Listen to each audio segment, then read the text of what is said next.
Oke, buat kalian yang senang dengan cerita One Piece, nah tentunya pernah mendengar tentang Vivica Databook.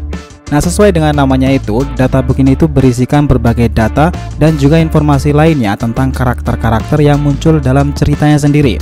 Nah, informasi ini disampaikan biasanya itu berupa data yang tidak diungkapkan dalam ceritanya itu. Contohnya adalah makanan kesukaan, nilai bounty, sampai trivia lainnya. Nah, di sini informasi hangat dari Vivica Databook itu terbaru. Beberapa diantaranya adalah mengangkat historical kehidupan Roger sendiri, nama pedangnya, hingga yang terkuat nilai bounty dari anggota para pasukan revolusioner itu. Tutorial yang sini akan sangat menarik, buat kita intro dulu.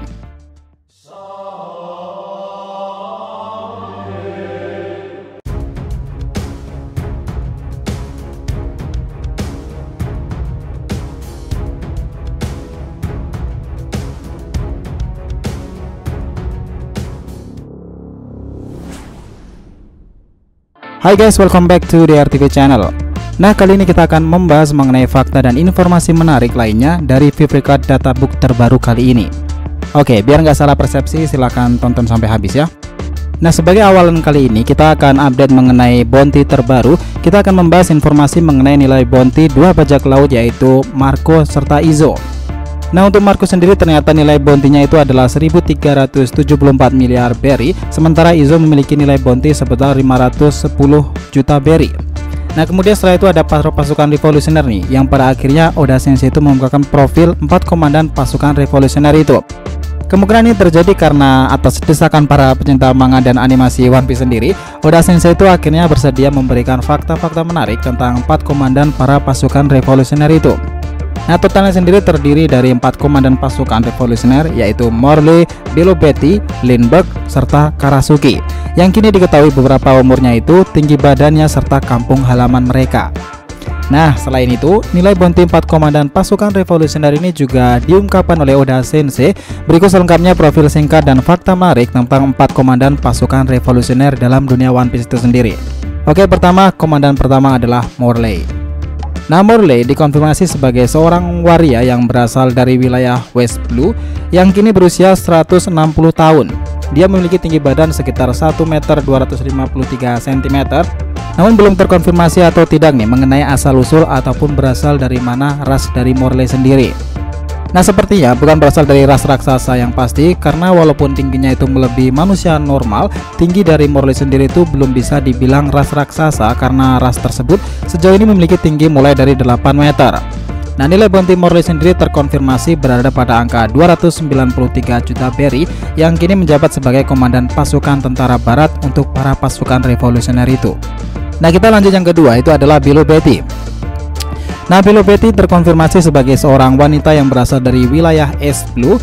Bilo Betty kini berusia 34 tahun yang memiliki tinggi badannya itu 196 cm. Nah, kita tahu bahwa Bilo Betty ini terkonfirmasi berada pada angka 450 juta berry dalam bounty-nya itu, yang kini menjabat sebagai komandan pasukan tentara timur untuk para pasukan revolusioner. Kita lanjut nih, yang ketiga adalah Lindbergh.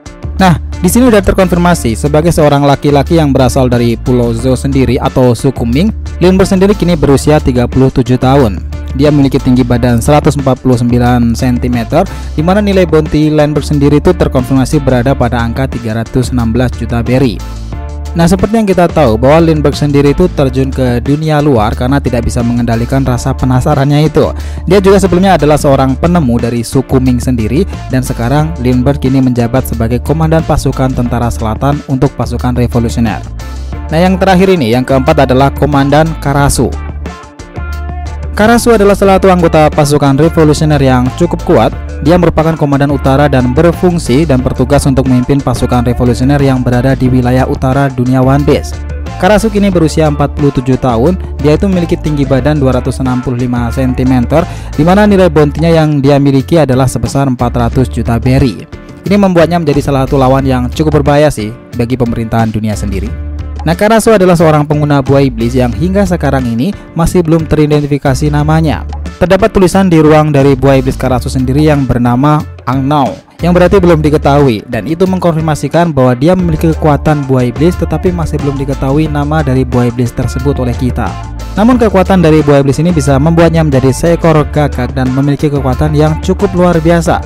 Kemampuannya pertama kali itu diperlihatkan saat pengunjung Dressrosa. Saat itu Sabo menggunakan Karasu yang berwujud burung gagak sebagai alat transportasi untuk pergi tuh. Nah, melihat kemisteriusannya dari karakter-karakter ini dan kekuatan buah iblis yang dia miliki, nampaknya para fans itu perlu menganalisa karakter Karasu lebih dalam nih. Oke, setelah kita mengetahui ini fakta mengenai nilai bounty dari Fifty Card Databook yang terbaru ini, hal ini pun menjadi tanggapan dari para fans sendiri. Beberapa di antaranya ada yang mengatakan bahwa semua nilai tersebut di luar ekspektasi mereka. Nah, contohnya adalah nilai bounty para komandan pasukan revolusioner. Mereka dikenal sebagai ancaman besar bagi pemerintahan dunia, namun mengapa nih nilai bounty mereka itu bisa dibilang di bawah komandan Yonko? Mungkin ini ada kaitannya dengan bagaimana reaksi mereka beroperasi? Karena seperti yang kita ketahui nih, para pasukan revolusioner sendiri itu sangat jarang menampakkan dirinya dan keberadaan mereka. Mereka lebih cenderung aktif dari balik layar dan seperti mempersiapkan berbagai persenjataan mereka itu, merencanakan penyerangan atau mengumpulkan intelijen dari berbagai informasi. Nah, tidak jarang juga nih mereka itu membuat ikut terlibat dalam sebuah peperangan yang terjadi dalam sebuah wilayah. Yang juga menarik di sini, bahkan yang kita perhatikan adalah nilai bounty dari Marco sendiri. Nilai bounty ini sedikit lebih tinggi dibandingkan dengan All Star.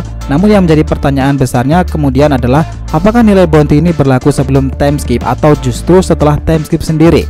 Nah, lebih tepatnya setelah pertempuran besar di Marineford. Pertempuran di Marineford kemarin itu tentu bisa menaikkan nilai bounty orang-orang yang terlibat di dalamnya. Dan dalam cerita One Piece sendiri, nilai bounty itu adalah indikator terhadap kekuatan seseorang. Nah, yang kita tahu juga bahwa ranking mereka dalam hal kekuatan. Nah, apakah mereka termasuk bajak laut biasa nih, Shichibukai, atau bahkan Supernova, atau bahkan Yonko? Selain itu, menurut Fifty Card Databook yang terbaru, semua 4 komandan di pasukan revolusioner ini terkonfirmasi dapat menggunakan ornamen haki dan haki observasi. Dan menurut kita ini adalah salah satu fakta yang cukup gokil sih. Nah, lanjut kita akan membahas informasi terbaru mengenai Goldie Roger berdasarkan Fifty Card Databook yang terbaru. Oke, sebelumnya pada chapter 982 kita diperlihatkan sedikit bagaimana bentuk dari pedang Roger ini. Dari chapter tersebut terlihat bentuk pedang Roger itu memiliki kemiripan dengan struktur Black Blade, yaitu ketika pedang dengan level tertinggi seperti Susui dan Murakumogiri dialiri oleh ornamen haki. Nah, seperti yang dijelaskan oleh Tengyama saat itu, untuk bisa merubah pedang dengan level tertinggi menjadi Black Blade butuh usaha yang tinggi dan tidak bisa sembarangan. Harus ada keterkaitan antara pedang tersebut dengan penggunanya. Nah, si pengguna ini juga harus bisa mengendalikan kekuatan besar itu dari pedangnya sendiri, dan yang lebih penting dari itu adalah harus sering digunakan. Oke, kita ingat dalam chapter 912 dalam salah satu panel yang menjelaskan tentang 12 pedang dengan level Supreme, terdapat satu pedang yang mirip dengan pedang Roger. Dan setelah sekian lama nih menjadi misteri kita saat itu, kita akhirnya mendapatkan jawaban pasti dari Oda Sensei sendiri terkait dengan pedang milik Roger ini. Nah, informasi ini berasal dari Fifty Card terbaru yang dirilis beberapa hari yang lalu. Ada dua hal yang menarik di sini yang muncul dalam Fifty Card tersebut terkait pedang-pedang dari Roger. Nah, yang pertama, pedang Roger berjenis cutlass atau pedang dengan ukuran mata pisau yang cukup pendek. Nah, pedangnya sendiri memang ternyata dikonfirmasi merupakan salah satu dari 12 pedang dengan level Supreme, dan Roger juga seringkali melapisi pedangnya dengan haki miliknya itu. Nah, jika melihat dari ceritanya di masa lalu, Roger itu kemungkinan mendapatkan pedang tersebut di tengah-tengah pertualangannya itu. Dia menggunakannya di seluruh petualangannya menuju Laughtale sampai kemudian dia hendak dieksekusi oleh pemerintahan dunia. Dan fakta keduanya di sini adalah ternyata pedang Roger tersebut bernama Ace. Nah, ini terdengar familiar nggak? Nama Ace sendiri menjadi nama pedang Roger yang sama persis dengan nama anak kandungnya bersama dengan Rogue, itu Podgas the Ace. Nah, Roger sebelumnya itu mengatakan bahwa dia akan menamai anaknya sebagai Ace jika anak tersebut adalah laki-laki. Namun yang masih menjadi pertanyaan kita saat ini adalah apakah memang nih nama pedangnya itu memberikan pengaruh besar terhadap pemberian nama anaknya itu. Nah, hal ini bisa membantah teori yang ada dalam berkembang sebelumnya di kalangan para fans luas yang menyebutkan bahwa pedang yang dimiliki oleh Roger adalah pedang yang digunakan oleh Sang saat ini. Dan ternyata faktanya tidaklah seperti itu, karena nama pedang Sang sendiri adalah berbeda, yaitu Griffon. Nah, meskipun sekilas cukup mirip, pedang milik Ace memiliki ukuran lebih panjang dibandingkan milik Sang sendiri, yaitu Griffon. Oke, next, Fifty Card Databook yang juga mengkonfirmasi bahwa yang ada dalam telur yang berada di kapal bajak laut Roger itu merupakan telur asli. Dan ini bukan hanya sekedar hiasan belaka, dimana ini menimbulkan pertanyaan lagi nih, apakah telur tersebut sudah menetas atau bahkan belum? Dimana telur tersebut didapatkan dan berasal dari jenis spesies apakah telur tersebut? Nah, pertanyaan-pertanyaan ini mungkin akan kita dapatkan jawabannya nanti ya, cepat atau lambat setelah VIPRI card terbaru lainnya akan segera rilis. Dan sebagai penutup video kali ini, akhirnya kita mendapatkan informasi dan historical dari Roger sendiri berdasarkan VIPRI card-nya itu. Nah, di sini terkonfirmasi di mana Roger ini lahir di Laughton 77 tahun yang lalu, dan di usianya yang ke-25 tahun, Goldie Roger disebut sebagai Rocky yang sangat terkenal. Tanya itu di usia 39 tahun, Goldie Roger ini juga telah sampai ke ujung Grand Line, yaitu Pulau Lodestar. Yang berarti ini dia itu butuh 13 tahun dari Rocky terkenal sampai ke ujung Grand Line. Sedangkan Luffy hanya baru 2 tahun saja dari Rocky yang terkenal itu. Nah, itulah kenapa nih pengalaman dari Luffy ini masih sangatlah minim dibandingkan bajak laut yang lainnya, bahkan Kaido sekalipun. Nah, kemudian insiden God Valley yang terjadi sekitar 38 tahun yang lalu, dimana insiden Goldie Roger itu bersama dengan Monkey D. Garp menghancurkan bajak laut Rock di Sebek.